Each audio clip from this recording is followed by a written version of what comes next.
6:02. I'd like to start the meeting, the Osterville Association for February 3rd, 2026. And first up, any questions on the secretary's report? Everyone have a chance to look at it? Yeah. Any questions? No. Don't see any, they get a motion to approve. So move. Second. All those in favor? Aye. Treasury report is approved. Treasury report, Al. Okay, I'm just joking down here before about how I pulled the wrong file off my desk here, and I have a file of my mother's insurance policies and things that I tried to report, but I pretty much know what the report says.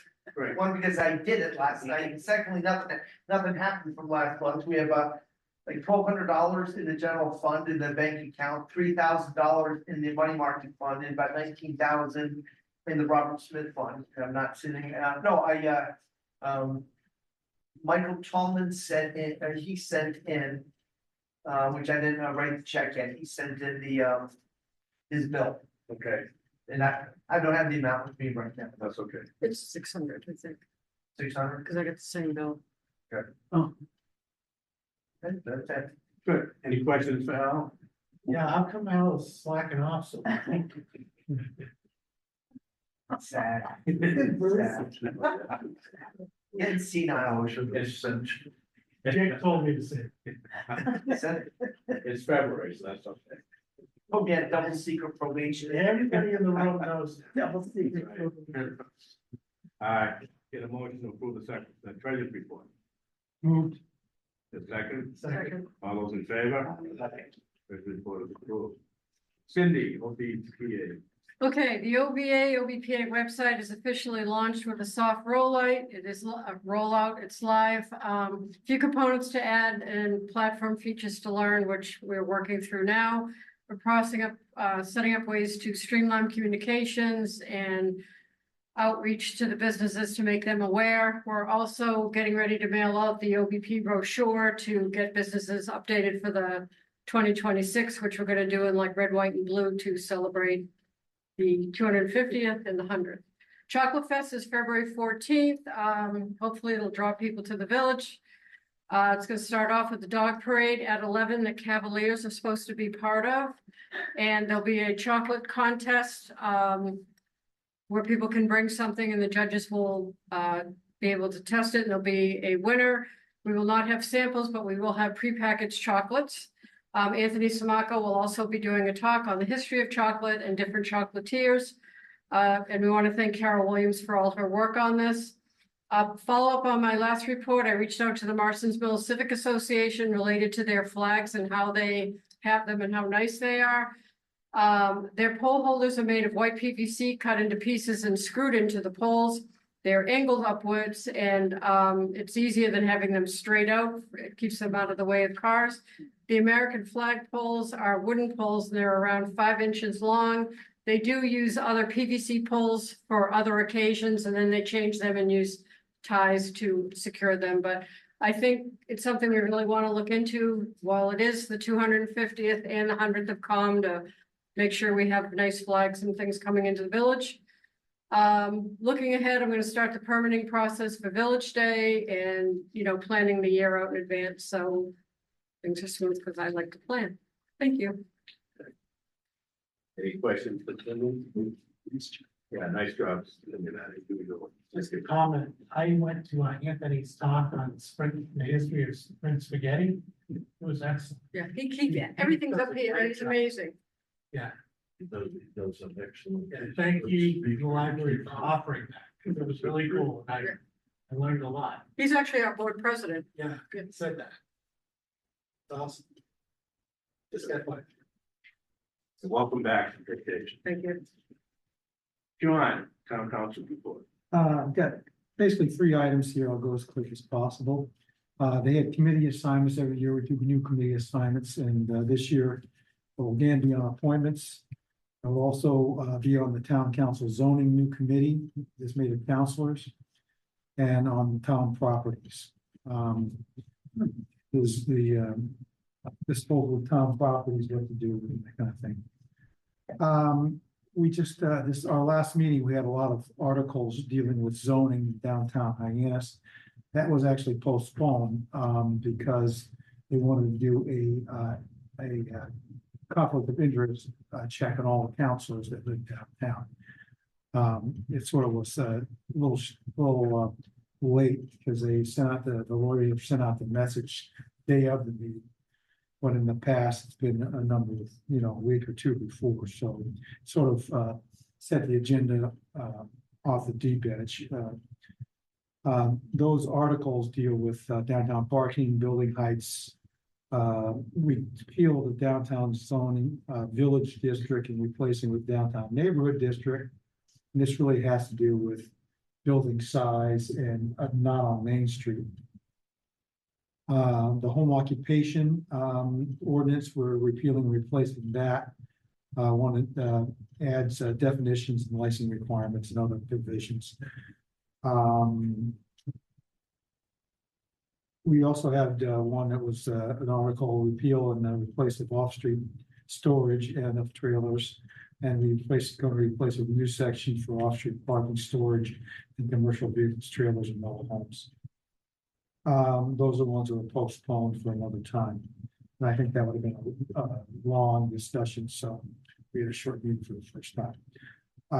Lastly, I've got one to add to the long list of unethical council behavior. We are going to, the next meeting or the meeting after, deal with councilors' use of the a town letterhead. We have one councilor who used the letterhead, which in the town of Osterville, that includes all the names of all the councilors to seek funds or to ask for approval of funds for the renovation of the 460 West Main, where the housing assistance moved out of, and they want to refurbish that and have that as the new homeless shelter. And sort of anywhere these goes, it's a little bit of a controversy. And it turns out that one of the criteria for getting those funds was to get a letter from the town of Barnstable, the town council, in approval of those funds. Well, we were never approached to do that, and this councilor actually put a letter in saying that he supports it, and that was actually accepted as what was needed for these funds. And so basically $320,000. $320,000, and the new offices in industrial park for Hackler, about 5.8 million. And it's going to be about 3 million for the shelter, but with no extra beds in the town of Barnstable. So you only allowed 50. So that was done sort of behind the town council's back, and we were very concerned with that. So we will be addressing that issue next coming up soon. And that's all I have. Can I ask you a question? Yeah. It's related to the West Main Street plan. Mhm. Does the town have anything to say about the unsuitability of a 50-bed homeless shelter across from Party Trees? It's 2 schools, etc. It just seems to me that they're putting their headquarters in an industrial park that would be a much better location for what they want to do and keep their offices where they currently are. That's just it's a comment / question. They have some kind of exemption from zoning. They can decide where to put their homeless shelter, and there's almost no ability for the town. So, and it does make sense. You think the industrial park, a lot of people think the same. So one of the criteria is that the building had to be decrepit or vacant for a long period of time. It's never Right. so. That's the agency he helped them get money from. Their job is to help rehab vacant municipal buildings or vacant buildings. They have to be vacant. Yeah. Underutilized, basically derelict parks. Yes, yeah. And that definition never applied to 460 West Main. In fact, they still have two people releasing the building, two different, without the hack. So the other dimension of this is that that letter on town council letterhead was circulated to every municipality on the Cape. Yeah. To solicit $100,000 from every town on the Cape. From their CPC funds. Right. So just saying that that letter went beyond even getting the 320, it was proof in a couple of municipalities' opinion that, oh, the town council of Barnstable is supporting this. We're all happy they're taking all the homeless people from Cape Cod. We don't have to worry about them anymore. And somebody called, I think you called it outrageous or, Yeah. And I'm sorry, this is just. I think something has to be done. Well, well, we'll see. I think the person should be sanctioned in some way for doing so. And basically said the other night that he would do it again. Yeah, If this kind of thing necessary, which means I decide what the town signs off on. so the state agency should be informed that the town council Yes, was not behind this, and also town council should inform all of the other municipal governments that the Yes. town council was not behind this. yes, When it comes to what should be done, let me just offer that. I Yeah. think that that's something that should happen. Yes. It was done falsely, yeah. I agree. under false pretext. It was a. Isn't this a form of corruption? Pretty close. Yeah. Yes. Correct. And we'll be discussing this tomorrow at the planning meeting.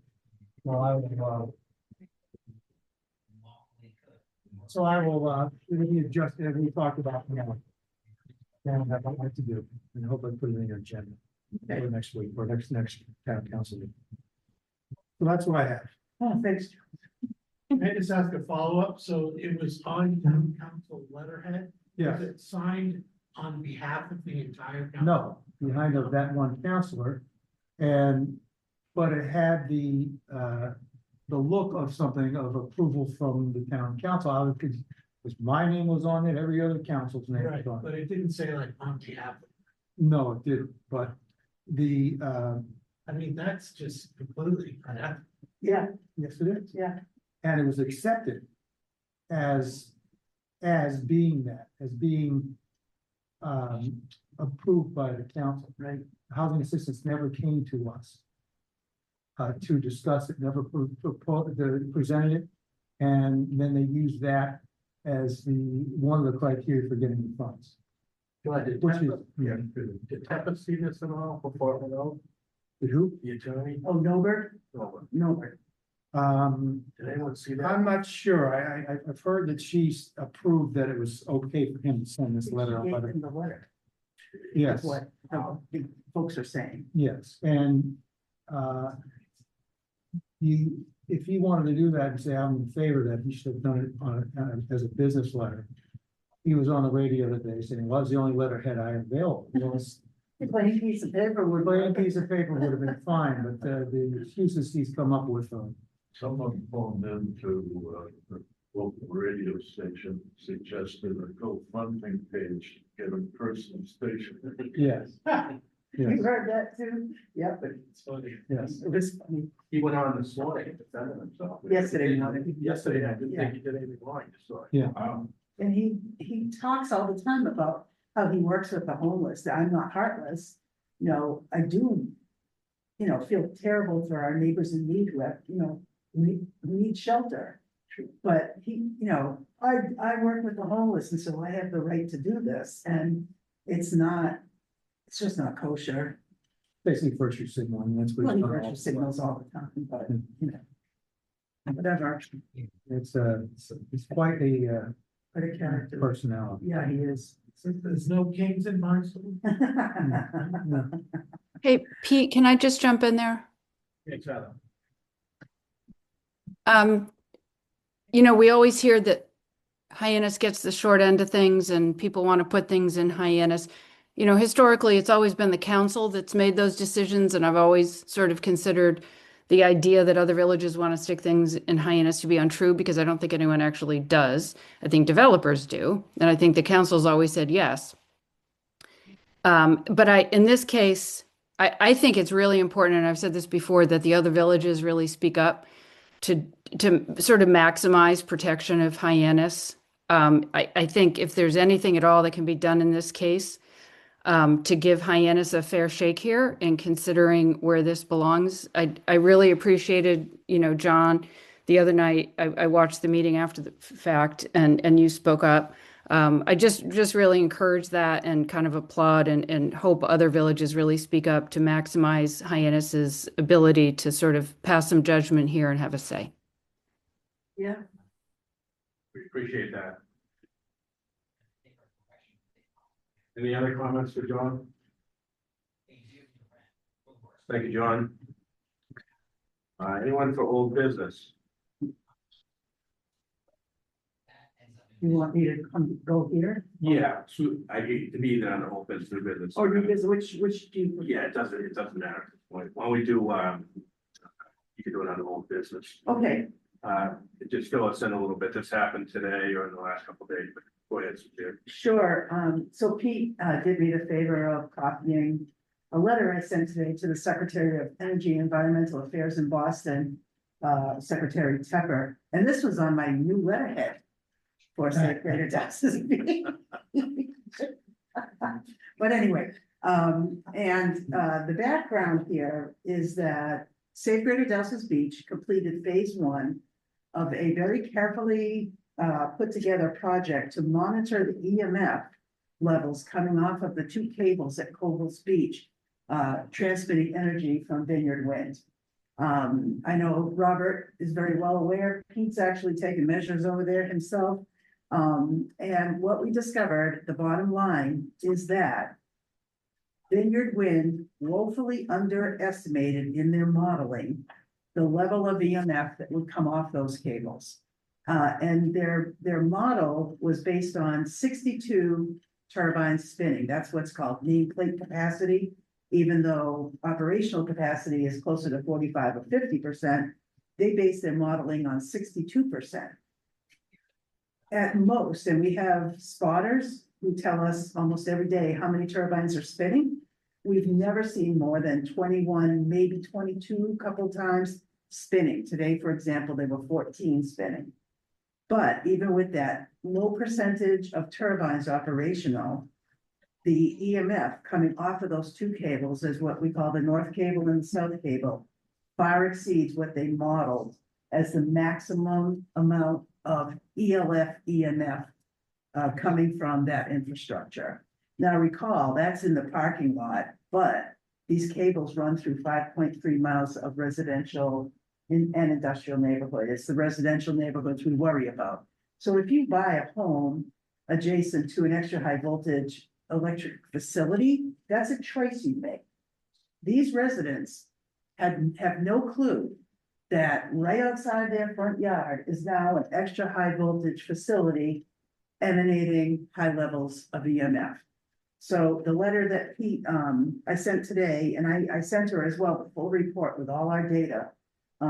He gave you a copy of it, asking that a complete review of the modeling Vineyard Wind did to get permitted be done by EFSB, a 1-year moratorium at least on the 2 additional cables planned to land at Craigville Beach, because those cables will be exactly like the ones at Coble's. And if this is what we're finding at Coble's, Craigville will also, and Centerville Village will be in the same situation. A directive, we asked her to direct New England Wind 2 to abandon plans to land 3 of these cables at Dowses Beach. That would be 1,200 megawatts. And that we be informed of her decision and actions related to this. Mr. Els met with a representative of EE&A, I believe it was Assistant Secretary Michael Judge. I have found him to be so clueless about the details of these projects, even in his role. But I ran into Mr. Els at Mid-Cape Tire the other day, and I asked him how the meeting went, and he said, they just listened, and they're not committal. So the other night at town council, I noted that he told the town council he had the meeting with the ENA finally after asking for it for a year, right? Just about a year. He had the meeting, but he doesn't want to say anything until they get back to him. So this letter is from our citizens group, and we're asking her to get back to us as well. So will she? I doubt it. I think down the line, I think we might be looking at, if they don't respond and they don't act at all, we might be looking at a lawsuit. To sue the state, to sue the EFSB. We're already suing the town in a way about giving away the Article 97 protection of Craigville Beach. But I can see us going after the state saying that this was complete dereliction of duty and putting people who live here in Barnstable at risk in terms of, health and safety. So that went out today. We'll see what happens. How high were your numbers? So, I'm glad to send this report to anyone who wants it, so email me if you want the full report. But some of the readings were as high as 212 milligauss. Oh, And they were saying at maximum, we might see 45 in the parking lot. Well, every single reading, we established what are called transects to do the readings. And at every single one, the values we recorded on EMF meters were significantly higher than what they said would be the maximum. So, sometimes they're low, but many, many times they're off the charts, quite frankly. And our EMF meters say anything over 200, you should leave the area immediately. And this is, I said to Mr. Ells, I said, yeah, are you still going to stick someone in the shack there at the entrance to the beach all summer, right next to the duck bank? I wouldn't. In fact, I would rope off the top two ranks of parking spaces that are close to the road, because that's where these cables come in. The readings on the beach were not high because the cables are so deep, but in the duck bank on the roads, the duck bank is maybe 2 to 3 feet below grade. So it's not like it's so deep. Just to give you guys a heads up, Pete knows about this and Robert. The next thing we're recording is how hot these things are. They are emitting huge amounts of heat. I've been doing a lot of studying about underground cables and how they affect drinking water supply systems. And I am horrified that this company thinks that these things should be put anywhere near our drinking water supply systems, because the heat these duck banks are emitting is again off the charts. So we're going to be following up with Pete, especially because he's a water commissioner and the water commission as we go forward, and we're documenting that with thermal imaging software. That I've shown Pete some pictures. It's pretty shocking. What is the, how many volts are coming through this area? So it's megawatts. Each cable, the nameplate capacity of each cable is 400 megawatts, which is enormous. And just for comparison, they love to tell people these are just like the cables that go to Martha's Vineyard in Nantucket. No, they're not. Those carry about 34, 35 megawatts. These all carry 400. And if they were to do all 7 that they want to do, and I have a feeling they want to do 8, we would be in excess of 4.5 times the output of the former Pilgrim nuclear power plant. That's what they want to run through our streets. And, a long time ago, almost 4 years ago, remember, Pete, we were arguing, you need to land these things at industrial sites where the grid already is. There's the canal power plant, there's the former Pilgrim plant, there's this place that, where you just took down a massive facility, that it's right there. And they chose our recreational beaches because of cost savings. That was 100% why they came here. And they, I tell people all the time, Barnstable is ground zero of this project, the first municipality in the United States to be facing this kind of invasion. That's what I think of it as, an invasion of and it's got huge implications for human health and safety, and I don't care what anybody else says. So anyway, I never thought I'd learn as much about electrons as I know now in my old age. But there we have it. I got 3 degrees in history, but now with electrons. Suzanne, Yeah. This is Rick. A month or so ago, I sent you an article about the illnesses that are caused by the EMF. Yes. Oh, okay. I think one of the things we should be focusing on is the illnesses that the people. I mean, we talk about the dangers, but we're not specific about the illnesses. And I was very surprised. I was very surprised to read that article. Yeah, there's two kinds of EMF. There's radio frequency from cell phone towers and your cell phone and that thing. And the data there is much more clear that it causes cancers in humans. Extra long frequency, extra low frequency EMF is what electric cables transmit. And the data there is emergent. So what they're discovering is it is disruptive to cellular operations rather than causing cancer so much. It disturbs everything from the endocrine system to cellular function. In terms of cancer, though, there is significant data showing that these things, ELF, EMF, is suspected of causing a lot of childhood leukemia and also childhood brain cancers. So, I have to tell you that this whole plan it was shoved down the throat of Barnstable. I think there were folks in charge of Barnstable who were really kind of, starry-eyed about the money that would be coming. Vineyard Wind is the second largest property taxpayer in the town of Barnstable. And they had money on the barrelhead, money coming to us in 20 years and all that. And I think when, any municipality is really sort of, tempted to go along with it, but I have a feeling that the folks that went along with it back then wish they had not. In fact, I know that to be the case, talking with so many people. But look, our group is going to keep fighting until there's no more fight to be had. And I joke and I say we're in it to win it, but we really truly are. We meet every other week faithfully. We have a lobbyist in Washington.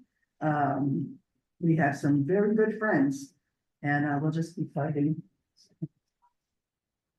Thank you, Suzanne. Thank you, Pete, for bringing this forward.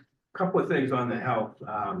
Rick Bryson, I don't know if you remember, Dr. Bettner Vega spoke at either the high school or the community college regarding, he had like 12 different health issues. And it got everyone's attention. Yeah. And I think we do have to, I think you're right, Rick, we do have to emphasize that more, obviously, because it's, especially when you say cancer, but it was I couldn't believe everything that he had researched, and he's a local physician in town here, on what he came up with. And I know obviously Dr. Peters had mentioned things too on that, but definitely should pursue that more. Maybe have Dr. Bettner Vega come in. That would be great. One of our meetings. Yeah, that would be great. I think he would offer to do that. Good. And then regarding the thermal readings that you took, Suzanne texted me the picture of the parking lot that says orange glow. And again, that's something too that we've got to pursue that a little bit more, I think. And I don't know if you take more pictures, maybe when the snow is gone, the snow probably will be on the parking lot. You have to meet me with your pickup truck. I'm gonna give you the equipment. You can stand in the bed of your pickup, because I want to picture the whole parking lot. And the funny thing is, when you see this picture, it's all dark brown, because I took it on my way to town council a few weeks ago, right? And you can see the ghost of the North Cable. Yeah. The straight line going into the splicing vault, and the diamond plate vault cover is cold, but there's a rectangle of heat coming out from under it. And the temperature we're registering for that heat coming up through the ground, what is it like underneath? And what I've been reading is these things get so hot, the covering of each conduit melts. It causes all sorts of arcing if there's any moisture. And here's the funny part, if it's built in sand, where we live on a sandbar, right? If it's built in sand, the ability of that substrate to dissipate the heat is really limited. If it's in wet ground, that water in the ground like takes the heat away, no problem, right? But in sand, it just builds and builds and builds. And I can guarantee you, the engineers did not do a thorough analysis of how these things are going to be built. There's a splicing vault every half a mile, all the way up to Independence Park. So we planned phase 2. of our EMF monitoring. We're starting that in 2 weeks. So we'll be finalizing everything tomorrow, Pete, at the beach meeting. And then we're gonna start taking our readings for phase 2, and we're gonna concentrate on the residential neighborhoods and the parking lot.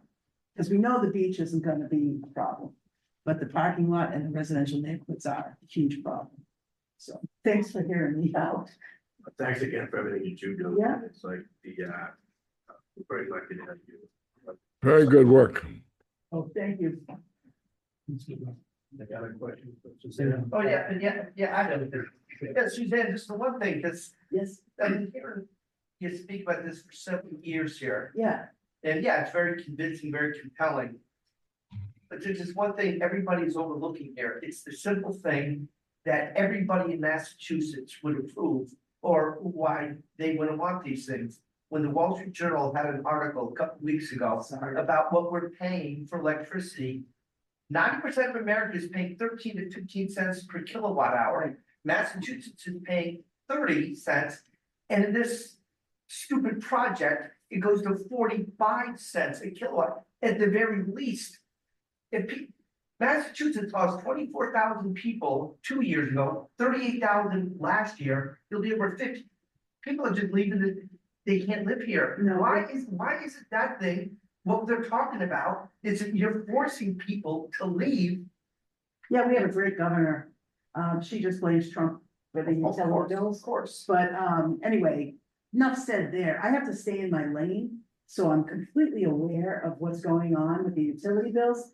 On Friday, I testified at the Department of Energy Resources annual quote town hall, right? You should hear these people. They are still, spewing the green grift stuff like it's, it's a happy thing. We have solar, we're building battery storage facilities all over the Commonwealth. We are going to have Even because they can't afford it. electric vehicles. We're going to electrify everything. Heat pumps everywhere, so that don't work in this kind of climate. And I got on, I'm very clever on Zoom. You get on one of these Zoom meetings, raise your hand right away, because they always call on the first person who raised their hand. I had to listen to an hour and a half of their spew. And then we're gonna call on the first person who raised their hand, Suzanne Conley, and they wish they hadn't, but. But I basically said, look, you people can sit there all day and tell us how wonderful this is.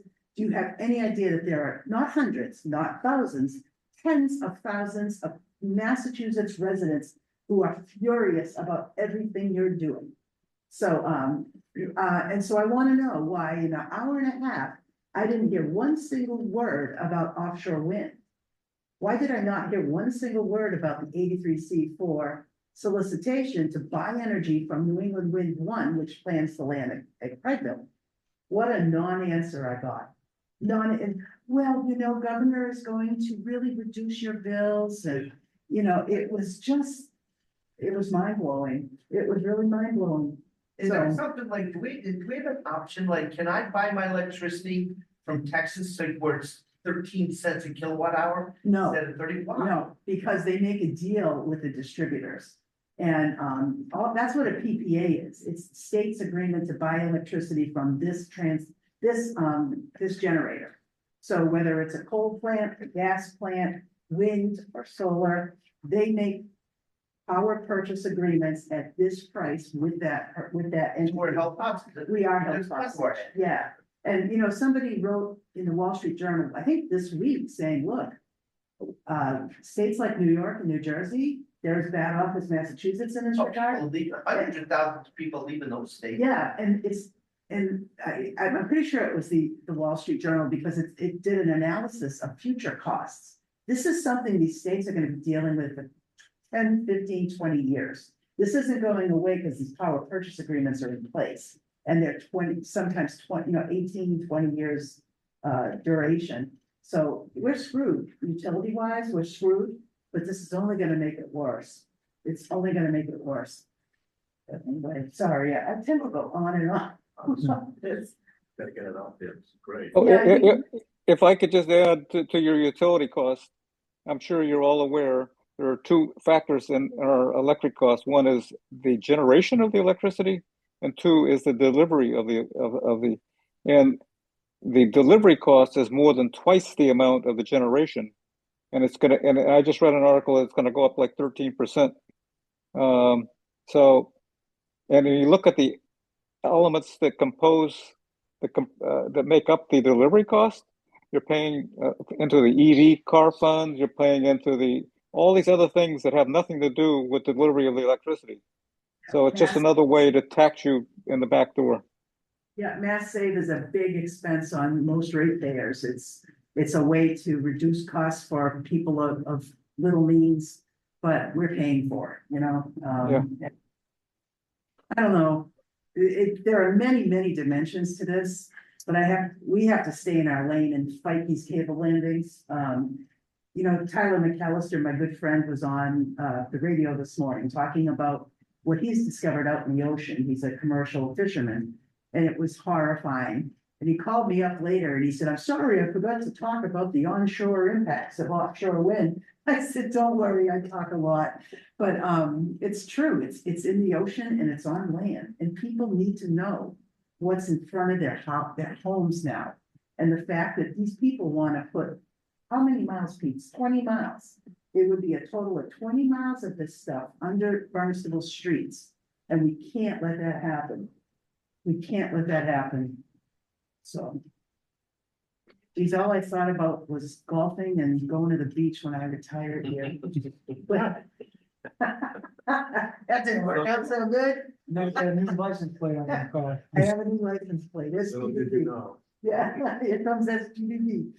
Yeah, I noticed that tonight, actually. Yeah, yeah, my husband goes, "You paid $80 for that." Yep, I did. So, Thanks again, Suzanne. oh yeah, well, Pete, you're great too. Robert's on our committee, has been right from the very first meeting, I think. So, Okay, anything else, old business or new business? To discuss? Okay, public comment. Any news on the rises for the streets, to slow people down? Speed bumps or whatever? John might know. It wasn't budgeted this year. I'm gonna have to talk to Griffin. It wasn't what? It wasn't budgeted for this year, so I have to talk to Griffin about it and see what it does come. So I'll check that out. unbelievable. Yeah. Is this going to take as long as the playground? Quite possibly. They don't like Osterville. Well, I'll contact the person in charge. And put a little bug under his. That's disappointing. Well, Anil Vyas here. As far as new business, I would like to propose an idea that this year we are going to celebrate 250 years of independence. And it's an ideal sort of notion that I'm able to invite a 15-man or 15-person band group, namely Sudbury, Ancient Fife and Drum, and they could participate playing the drums and music with patriotic songs and music, and can be the part of the parade of Osterville Day Parade. Usually it's the second weekend of the month of July. As far as expenses, they were quoting $1,500 for the visit, and I'm able to raise money as a fund to total up $1,500. Does any member of the board have any input or comment? It's July 18th. Yeah, it's July 18th is the date. And I think it's a good idea. Anyone else want? Yeah. Seems like a good addition. And Doctor, I'll contribute to your fund. Well, thank you. And also, I'm sort of having some discussion with the Osterville Historic Society, and they are very much in favor of organizing the event. I'll contribute too as well. Thank you. I will too on that document. Yeah. Thank you. Any other comments tonight? Seeing none, I get a motion to adjourn. So moved.